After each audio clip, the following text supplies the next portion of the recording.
Hello guys, good morning. Share ko lang sa inyo yung aking prickly pear cactus. Ayan, namunga na siya guys. Ayan, ito siya guys. Matagal ko nang tanim ito. Ayan, as you can see, malaki na siya. Ayan. Hanggang diyan yung ano niya.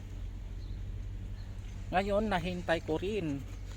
Namunga na siya guys. Ito, unang pasilip pa lang sa aking prickly pear cactus. Ayan, bunga na yan guys. Ayan. Ayan, bunga dalawa, binigyan ako. So ito bago na dahon. Ayan, bagong dahon ito.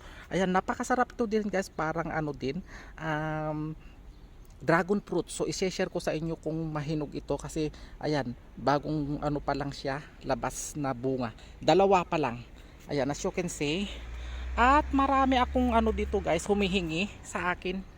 Ayan, maraming humihingi sa akin ito. So ano na, nabuhayan ko na sila.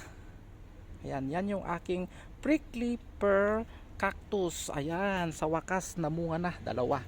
So yan, i-share ko rin sa inyo yung puno niya, gaano kalaki. Ayan. Ayan.